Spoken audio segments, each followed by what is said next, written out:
وہ وقت ابھی بہت دور ہے، تب تک اپنے خواب سنبھال کر رکھیں، اب میں شمائلہ کے پاس چلی جاؤں؟ ٹکا سے جواب دے کر وہ اجازت چاہنے لگی، شمریز کا منہ بن گیا۔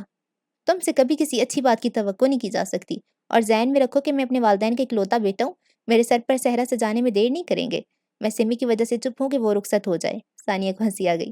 سمی کی شادی کا عرصہ انجوائے کریں فی الحال، معین بھائی کا بھی بہتر ہے الحمدللہ، ابا شاید جلد تاریخ دے دیں۔ ثانیہ یاد آنے پہ خوشی سے بتانے لگی، میری بھی تو یہی دلی خواہش ہے۔ شمریز نے آنکھیں چھوٹی کر کے شرارت سے جواب دیا، وہ کوئی موقع ہاتھ سے نہیں جانے دیتا تھا۔ خدا حافظ۔ ثانیہ تیزی سے کترا کر سائڈ سے نکلنے لگی۔ اچھا، میری یہ بات؟ شمریز کی بات منہ میں رہ گئی، اندر کی طرف بڑھتے ثانیہ کے قدم بھی ہلکے سے ڈگمگا گئے تھے۔ ندرت ہداری کے سرے پہ کھڑی تیکھی نظروں سے انہیں دیکھ رہی تھیں۔ ثانیہ تم؟